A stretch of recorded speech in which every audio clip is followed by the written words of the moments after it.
पिछले कुछ दिनों में सलमान खान के घर गैलेक्सी पर गोली चली, शूट आउट हुआ, 2 लोग पकड़े गए। ये सारी कहानी आपको डिटेल में, विस्तार में, तफसील में सुना चुका हूँ। अब एक हलचल हुई है। हलचल ये कि क्या लॉरेंस बिश्नोई, जो इस वक्त अहमदाबाद की साबरमती जेल में बंद है, वो मुंबई पहुँचेगा? क्या उसको मुंबई ले जाया जाएगा?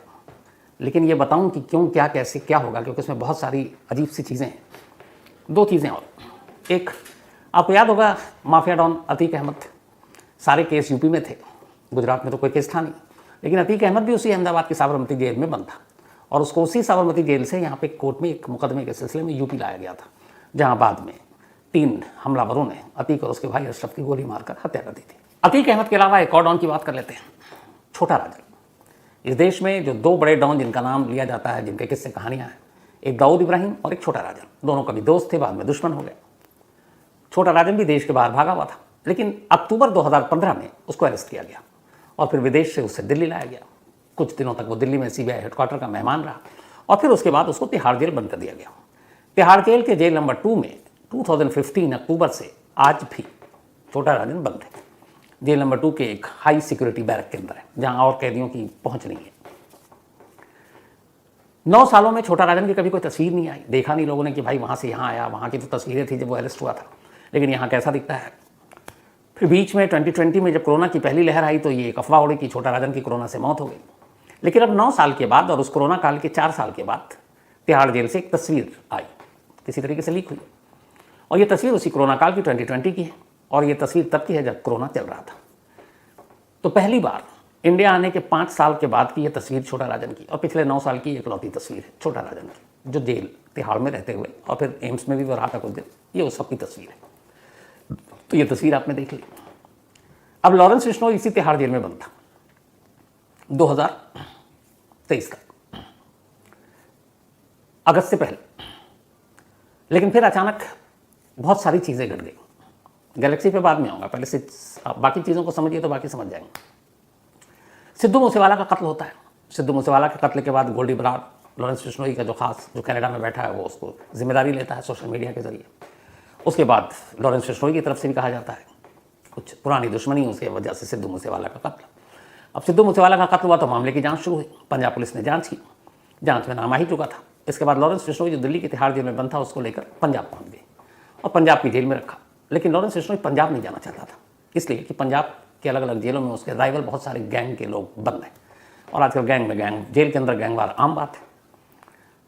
फिर उसके बाद जब पंजाब में ये हुआ कि अब दिल्ली पुलिस की स्पेशल सेल को भी लॉरेंस बिश्नोई की ज़रूरत थी। सेल ने भी एक ठोक दिया कि भैया हमारी कस्टडी में भेजो। उसी वक्त बीच में वो सेल में आया भी, रहा भी कई दिनों तक। लेकिन फिर उसके बाद वो पंजाब में था। अब पंजाब से वापस तिहाड़ अपने पुराने घर पहुंचता, इससे पहले कहानी में एक और नया ट्विस्ट आता है। होता यह है कि गुजरात में एक डॉक पर बहुत सारे शिप से ड्रग्स पकड़ा जाता है। तो जब ये ड्रग्स मिली तो गुजरात की ATS एंटी टेररिस्ट स्क्वाड ने इसकी जांच की। जब जांच की तो पता चला कि ये ड्रग का बहुत बड़ा सिंडिकेट है। और ये बात है 14 सितंबर गुजरात के कच्छ में एक पाकिस्तानी जहाज़ से ये भारी मात्रा में ड्रग्स की बरामदगी हुई थी। तफ्तीश हुई तो ATS ने एक नाम लिया और वो नाम था लॉरेंस बिश्नोई का। लॉरेंस तब इधर तिहाड़ और पंजाब की जेलों में अपना दिन काट रहा है, और अचानक गुजरात की ATS की टीम कच्छ में एक ड्रग्स पकड़ती है, शिप जो पाकिस्तानी शिप है, और उसमें उस ड्रग्स में यह था कि उसमें से कुछ खेप लॉरेंस बिश्नोई के। अब याद कीजिए कि लॉरेंस बिश्नोई एक तरफ, जो पहले भी सुनाया, एक राष्ट्रवादी डॉन, एक राष्ट्र विरोधी डॉन। तो पाकिस्तानी शिप से ड्रग्स का कनेक्शन लॉरेंस बिश्नोई का क्या मतलब है? इसका मतलब पाकिस्तान के ड्रग्स माफिया के साथ उसके संबंध है, कम से कम गुजरात ATS के हिसाब से। तो गुजरात ATS ने यह मामला दर्ज किया। अब दर्ज करने के बाद ये हुआ कि भाई लॉरेंस बिश्नोई को बुलाया जाए। अब गुजरात ATS पहुंच गई कोर्ट। इधर सिद्धू मूसेवाला केस के चक्कर में लॉरेंस बिश्नोई था पंजाब की जेल में। दिल्ली पुलिस की स्पेशल जेल चाहती थी कि हम दिल्ली ले आए तिहाड़ में, और अचानक कूदती है गुजरात की ATS और कहती भैया ये ड्रग्स पकड़ा है तो लॉरेंस बिश्नोई तो हमें चाहिए। अब एक गैंगस्टर, एक डॉन और 3 स्टेट की पुलिस आपस में कि हमें चाहिए, हमें चाहिए, हमें चाहिए। अब क्या किया जाए? आखिर में जीत होती है गुजरात ATS की। गुजरात ATS केस पे अदालत फैसला देती है। उसके बाद पूछताछ के लिए उसको गुजरात ले जाया जाता है और वहाँ अहमदाबाद की साबरमती जेल में बंद कर दिया जाता है। अब बंद करने के बाद ये था कि बाकी जगह भी तो पुलिस उसकी उसकी तलाश है, अलग अलग केसों में, चाहे सिद्धू मूसेवाला हो, बाकी हो, एक्सटॉर्शन हो, या फिर धमकी देने वाले बहुत सारे केस थे। लेकिन अब एक बार गुजरात पहुंचने के बाद लॉरेंस बिश्नोई साबरमती जेल से अब तक बाहर नहीं आया, बाहर निकला ही नहीं है किसी और केस में पूछताछ के लिए कहीं। अब ऐसा क्यों? हर कैदी की अलग अलग केस, जो इलाके होते हैं, जो कोर्ट होता है, वहाँ मुकदमा होता है, वहाँ उसकी पहुँच होती है, उसको पेश किया जाता है, वापस जेल में बंद कर दिया जाता है। सेम जैसे अतीक अहमद वाला हुआ था, साबरमती से प्रयागराज लाया गया था। तो कई राज्यों की पुलिस, राजस्थान को भी ज़रूरत है लॉरेंस बिश्नोई की, पंजाब पुलिस को भी ज़रूरत है, दिल्ली पुलिस को भी ज़रूरत है, लेकिन गुजरात एटीएस के कब्जे में, उसके बाद साबरमती जेल में बंद। अब पता था कई लोगों को कि भाई इसको अलग अलग जगह ले जाया जा सकता, और ये भी पता है कि तमाम जेलों में इसके तमाम दुश्मन हैं, क्योंकि दुश्मन इतने पाल रखे हैं, चाहे जेल कोई भी। पंजाब सबसे ज़्यादा दुश्मन है, दिल्ली तिहाड़ जेल में तो तमाम ही दुश्मन गैंग है। तो अब क्या किया जाए? उसी वक्त एक अजीब चीज़ होती है। 23 अगस्त 2023 ये तारीख थी जब पहली बार लॉरेंस बिश्नोई को गुजरात के साबरमती जेल ले जाया गया था।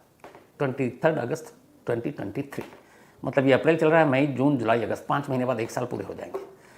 जब वो 23 अगस्त 2023 को गुजरात ले जाया गया, उसी वक्त होम मिनिस्ट्री यानी अपने गृह मंत्रालय ने एक आदेश पास किया, और आदेश ये था, 23 अगस्त 2023 का ही ये ऑर्डर है जिस दिन वो साबरमती जेल पहुंचा लॉरेंस बिश्नोई। सीआरपीसी की धारा या सेक्शन 268(1), तो गृह मंत्रालय ने इस सीआरपीसी यानी कि क्रिमिनल प्रोसीजर जो अपना है देश का, जिससे चलता है, उसकी धारा 268 एक अधिकार देता है एक राज्य को, एक सरकार को, कि ये फलाना कैदी है, ये इस जेल में रहेगा और अगले 1 साल तक ये इस जेल से बाहर नहीं आएगा, न किसी पूछताछ के लिए, न किसी और चीज़ के लिए। ये हमारी सीआरपीसी में है। और होम मिनिस्ट्री ने 30 अगस्त 2023 को ये ऑर्डर पास किया। इस सीआरपीसी की धारा 268 का इस्तेमाल किया और कहा कि अब लॉरेंस बिश्नोई साबरमती जेल पहुंच चुका है, अब ये साबरमती जेल में ही रहेगा कम से कम अगले 1 साल तक। किसी भी स्टेट की कोई भी ज़रूरत हो किसी भी केस में, वो जेल से बाहर नहीं आएगा। तो अब नहीं आएगा तो मुकदमा तो अटका रहेगा, तो क्या?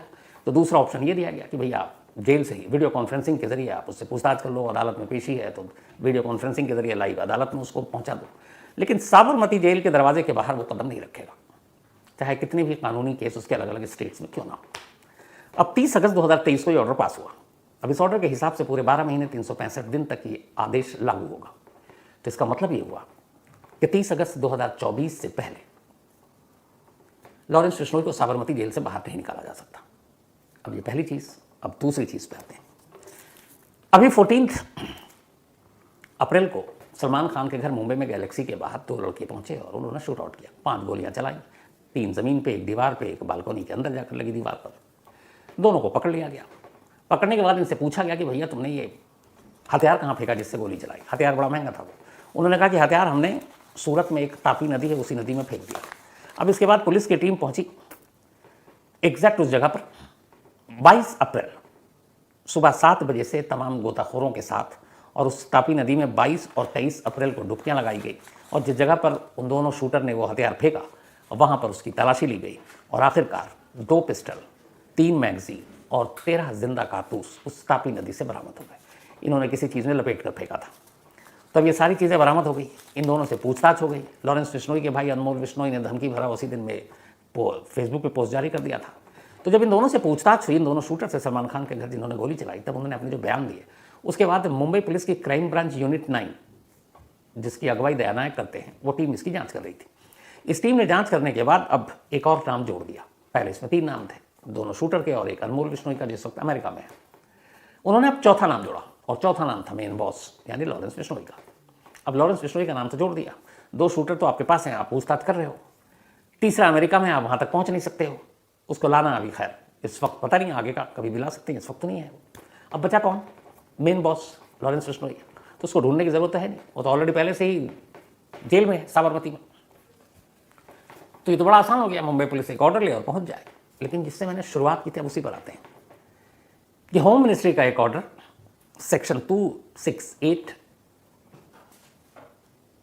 जो धारा है जिसमें यह अधिकार दिया गया है कि ये लॉरेंस बिश्नोई के लिए और 1 साल तक कभी जेल से बाहर नहीं आएगा। अब यहाँ पे सिचुएशन ये हो गई है कि मुंबई पुलिस की क्राइम ब्रांच यूनिट से पूछा जाता है कि भाई अब आप तो इसका मेन कॉन्स्पिरेटर साजिशकर्ता जो है जिसने हुक्म दिया लॉरेंस बिश्नोई है, तब उसको पूछताछ के लिए आप मुंबई लाओगे। उधर खबर यह आ गई कि मुंबई जाने से लॉरेंस बिश्नोई को ये खतरा है कि वह वहाँ जाकर, जैसे उसको पंजाब में खतरा था, फिर दिल्ली में खतरा है, दुश्मनी इतने हैं ज़्यादा, तब उसे पंजाब पुलिस अगर मुंबई पुलिस लेकर जाती है तो जाने को तैयार ही नहीं होगा, क्योंकि वो कोर्ट में कहेगा मेरी जान को खतरा है।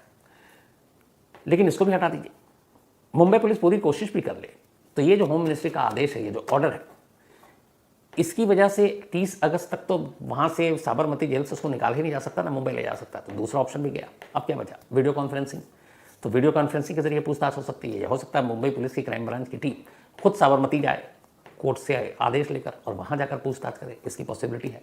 लेकिन फिलहाल लॉरेंस बिश्नोई को मुंबई लाया जाना, इसकी उम्मीद कम है। हालांकि क्या पता कोर्ट में जाए और कुछ ऐसी चीज़ें निकल आए। लेकिन ये पूरी चीज़ें हैं, ये यहाँ पर ध्यान देने लायक है कि एक आदेश है कि एक गैंगस्टर जिसने पूरे जेल से ही अपना धंधा ऑपरेट कर रखा है, उसके बाहर जाने पे इस तरह की रोक लगाई है, और खुद मंत्रालय ने। अब साबरमती जेल में आपने बाहर निकलने से तो रोक लगा दिया, लेकिन इसी साबरमती जेल की एक दूसरी कहानी देखिए। किसी साबरमती जेल में रहने के दौरान जब ये पहुंचा वहाँ, 23 अगस्त 2023 को साबरमती जेल पहुंचा था लॉरेंस बिश्नोई। 30 अगस्त 2023 को होम मिनिस्ट्री ने आदेश पास किया कि अब वो 1 साल तक वहीं रहेगा, निकलेगा नहीं। और उसी 1 साल के दरमियान में जब साबरमती पहुंचा लॉरेंस बिश्नोई, तो वहाँ से उसने 2 बिजनेसमैन को फ़ोन किया, और वो कॉल बिजनेसमैन ने बाकायदा अपने फ़ोन पर रिकॉर्ड किया ऑडियो, जिसमें लॉरेंस बिश्नोई की आवाज़ है, और बाकायदा उस फ़ोन पर उसने धमकी दी, और उसने ये भी कहा, आप जिगरा देखिए, कि तू चाहे तो मेरी आवाज़ जो मैं धमका रहा हूँ तो रिकॉर्ड कर ले, मेरे लिए मेरा केस आसान हो जाएगा, कहकर कि तू मेरा रिकॉर्ड कर ले, मैं तेरे को धमकी नहीं दे रहा हूँ। लेकिन उसने धमकाया, और वो वसूली के लिए फ़ोन था। तो जिस साबरमती जेल में लॉरेंस बिश्नोई रह रहा है, और जहाँ से 1 साल तक उसको किसी भी केस मुकदमे या पूछताछ के लिए बाहर निकाल कर कोई और स्टेट की पुलिस अपने साथ नहीं ले जा सकती, उस साबरमती जेल से ही बैठकर लॉरेंस बिश्नोई अब भी अपना कारोबार चला रहा है, बिजनेसमैन को धमका रहा है। इसके अलावा अपने गुरुओं को तमाम आदेश भी दे रहा है, यानी सारा काम चल रहा है। तो अब सवाल ये है कि फिर ऐसे जेल में इस तरह से गैंगस्टर को रख कर उसको बढ़ावा देना, फ़ोन का इस्तेमाल, ये क्या बताता है? यही कि गैंगस्टर जेल में जाकर आजकल ज़्यादा बड़ा होता जा रहा है। साबरमती जेल का, इससे पहले आपको याद होगा अतीक अहमद भी साबरमती जेल से फ़ोन पे बात करता था, फ़ोन की धमकियां भी दी उसने, उसके भी ऑडियो रिकॉर्ड थे। तो जब एक सवाल समझ में नहीं आता कि जब साबरमती जेल में भी ये सब कुछ हो रहा है, वहाँ पे भी यूँ क्रिमिनल गैंगस्टर को सारी आज़ादी है, आप फ़ोन भी दे रहे हो, धमका भी रहा है, अपना गैंग भी चला रहा है, बिजनेस भी कर रहा है, तो फिर साबरमती जेल को चुना क्यों जाता है ऐसे कैदियों को रखने के लिए? पहले ये लगता था कि भेजा गया तो शायद काला पानी है, सज़ा है क्या, वहाँ सख्ती है क्या। लेकिन अतीक अहमद का भी वहाँ जिस तरीके से फ़ोन पे बातचीत और वो धमकाने का वो था, और एक तो कोई अगर जेल के अंदर से फ़ोन भी बात ही कर रहा है तो इसका मतलब है कि वो आज़ाद है अंदर। सेम अब लॉरेंस बिश्नोई का है। तो फिर साबरमती जेल क्या वो भी भ्रष्टाचार का एक अड्डा बन गया जैसे तिहाड़ है? मतलब घूस महल है तिहाड़, 80 से ज़्यादा तिहाड़ के स्टाफ के ऊपर केस चल रहा है इसी करप्शन का, रिश्वत लेने का, सुकेश चंद्रशेखर मामले में। तो क्या उसी रास्ते पे साबरमती जेल है अहमदाबाद का? क्योंकि आप जितने नाम देखिए इसी तरीके के फ़ोन आ रहे हैं, तो रिकॉर्ड पे है। लॉरेंस बिश्नोई ने जो धमकाया बिजनेसमैन को, उसकी ऑडियो है सोशल मीडिया पर हर जगह, वो हम लोगों ने भी पहले दिखाया और चलाया। तो जब ये सारी चीज़ें हुई तो फिर ऐसी जेल में ऐसे लोगों को भेजने का कुछ हासिल है क्या? और दूसरा सवाल कि ऐसे लोगों को इस तरह के एक धारा में लपेट कर और ये छूट देना कि 1 साल तक वो कहीं बाहर नहीं निकलेगा, क्या ये भी सही है? क्योंकि फिर बाकी स्टेट्स के भी बहुत सारे मुकदमे हैं, मसले हैं, पुलिस की पूछताछ है, इंट्रोगेशन है, पुलिस में तो आपस में ही होड़ कि पहले मैं ले जाऊँ, इन सब का क्या? सोचिए। तो कहानी में आज इतना ही।